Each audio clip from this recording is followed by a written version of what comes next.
بسم اللہ الرحمن الرحیم 92 رہبر دیکھنے اور سننے والے معزز دوستو السلام علیکم۔ ناظرین، جیسا کہ آپ کو معلوم ہے کہ طوفان نوح کی وجہ سے پوری دنیا غرق ہو گئی تھی، صرف چند لوگ اس دنیا میں زندہ رہ گئے تھے۔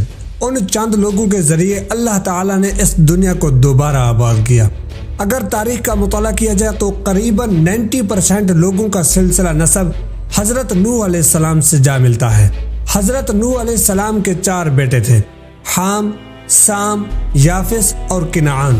کنعان تو اپنے والد نوح علیہ السلام سے غداری کی وجہ سے طوفان نوح میں غرق ہو گیا، اور باقی 3 بیٹے حضرت نوح علیہ السلام کے ساتھ کشتی میں سوار ہو گئے۔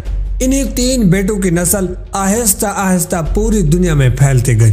آج کی ہماری ویڈیو اوغوز خان کے متعلق ہے، جس کا ذکر ترکوں کی بہترین تاریخی سیریز ڈرلش ارطغرل اور کورلش عثمان میں بار بار کیا جاتا ہے۔ پہلے تو آپ کو یہ معلوم ہونا چاہیے کہ اوغوز خان کا زمانہ حضرت عیسیٰ علیہ السلام سے بھی پہلے کا ہے، اور دوسری بات یہ ہے کہ ترک باشندے اپنے بادشاہ، سردار یا لیڈر کو خان نہیں بلکہ خان کہتے تھے، جس طرح وہ اپنی خواتین کے لیے خاتون کا لفظ استعمال کرتے تھے، جیسے حیمہ خاتون، سیلجان خاتون اور حلیمہ خاتون وغیرہ۔ ناظرین، اوغوز خان ترکوں کا جد امجد تھا، جس کا سلسلہ نسب یافس بن نوح علیہ السلام سے جا ملتا ہے۔ یافس بن نوح مشرقی شمال کی طرف آ کر آباد ہوا، اور یہیں سے آپ کی نسل آگے پھیلی۔ یافس بن نوح کی اولاد میں سے یہ 3 بیٹے مشہور ہیں، ترک، سقابلہ اور ماجوج جاور، یعنی یاجوج ماجوج۔ لیکن ترکوں کے نزدیک یافس بن نوح کے 8 بیٹے تھے، ترک، خزار، سقلب، رش، منگ، چن، کیمیری اور تارخ۔ جب یافس بن نوح کا انتقال ہوا تو اس نے اپنا جانشین اپنے بڑے بیٹے ترک کو مقرر کیا، اور ترک کے 4 بیٹے پیدا ہوئے، جن میں سے اس نے اپنے بڑے بیٹے توتک کو اپنا جانشین مقرر کیا۔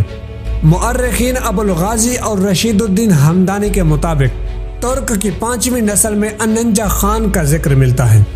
اننجا خان کی بیوی نے 2 جڑواں بیٹوں کو جنم دیا، تاتار اور منگول۔ تاتار اور منگول نے اپنے جد امجد ترک کی سلطنت کو 2 حصوں میں تقسیم کیا، اور ان کے ناموں پر منگول اور تاتاری قبیلے وجود میں آئے۔ یہ قبیلے دریائے جیحون کے قریب آباد ہوئے، جسے ماوراء نہر کہا جاتا تھا۔ ماوراء نہر وسط ایشیا کے ایک علاقے کو کہا جاتا ہے، جس میں موجودہ ازبکستان، تاجکستان اور جنوب مغربی قازقستان کے علاقے شامل ہیں۔ مؤرخ ابو الغازی منگول یا مغل خان کے 4 بیٹوں کا ذکر کرتے ہیں، قر خان، اور خان، قیر خان اور قارا خان۔ جیسے جیسے نسل آگے بڑھتی گئی، اللہ کی وحدانیت کا عقیدہ بھی ماند پڑتا گیا۔ قارا خان تک قریباً تمام ترک دین اسلام سے دور ہو چکے تھے۔ قارا خان کے ہاں ایک بیٹے کی پیدائش ہوئی، جس کا نام اوغوز خان رکھا گیا۔ یہ بچہ پیدا ہونے سے پہلے ہی اپنی والدہ کے خواب میں آنے لگا تھا۔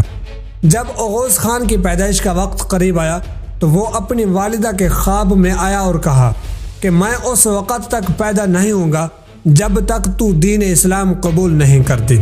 درد ذہ کی حالت میں یہ خواب وہ 3 راتوں تک دیکھتی رہی۔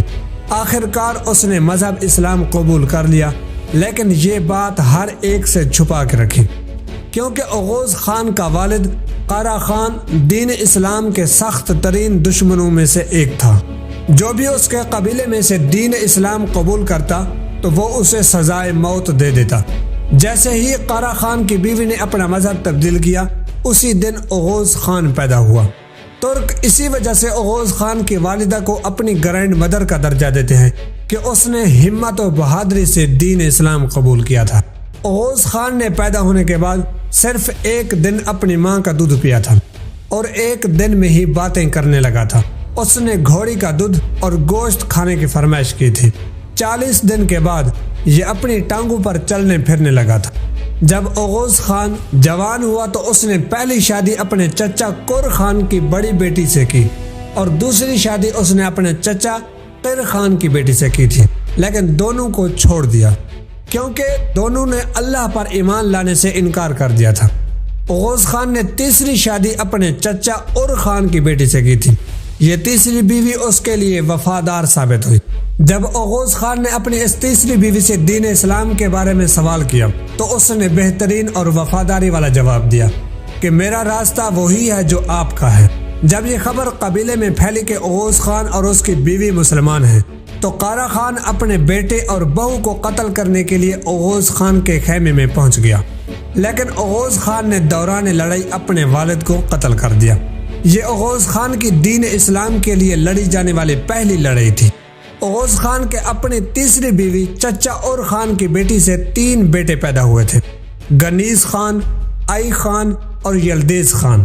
اوغوز خان نے چوتھی شادی بھی کی تھی، لیکن نہ تو اس کا نام معلوم ہو سکا ہے اور نہ ہی اس کے والد کا کہ وہ کس کی بیٹی تھی۔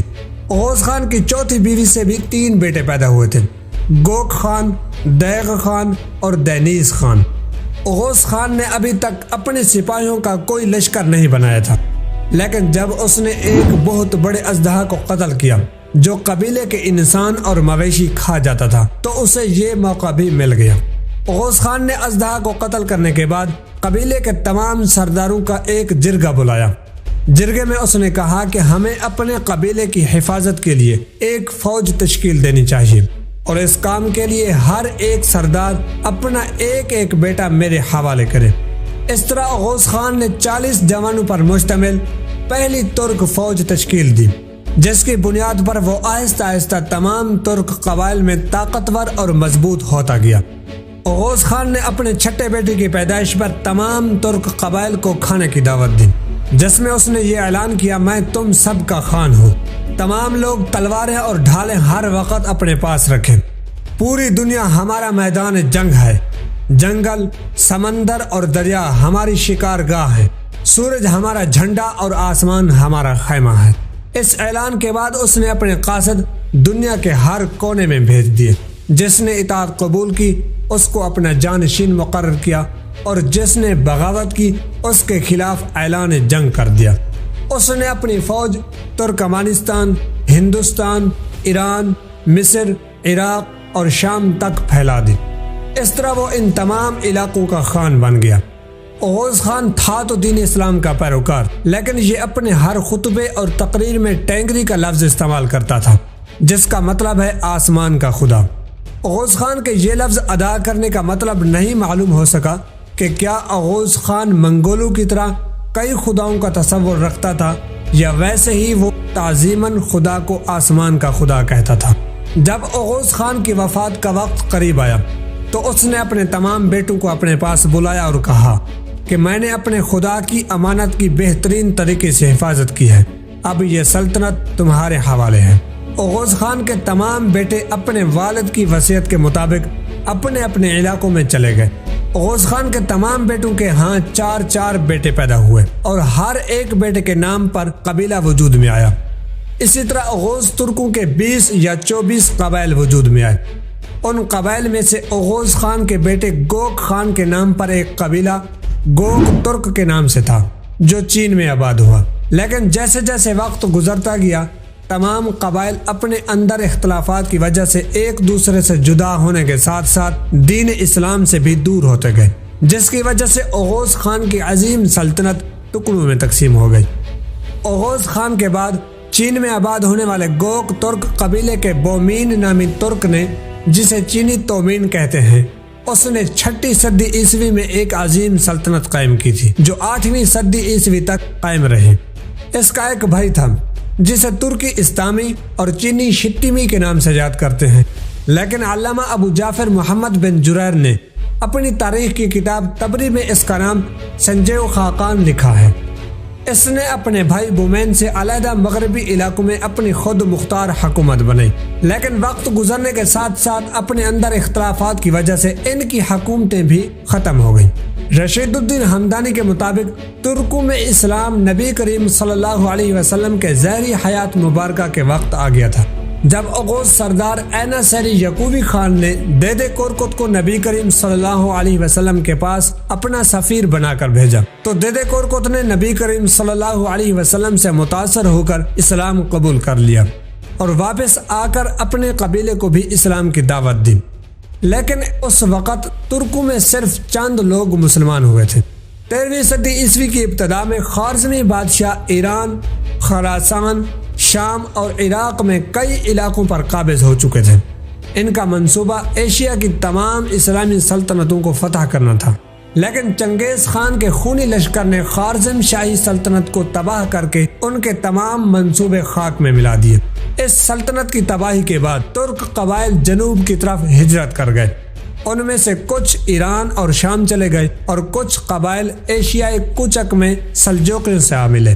سلجوق سلطنت میں پناہ لینے والے قبائل میں سے ایک قبیلے کا نام قئی قبیلہ تھا، جس کا سردار سلیمان شاہ تھا۔ سلیمان شاہ کا بیٹا ارطغرل اور ارطغرل کا بیٹا سلطنت عثمانیہ کا بانی غازی عثمان ہے۔ ناظرین، امید ہے مجھے ارطغرل اور غازی عثمان کے متعلق بتانے کی ضرورت نہیں پڑے گی، ان کے متعلق آپ کو معلوم ہوگا۔ اب مجھے اجازت دیجیے، اللہ حافظ۔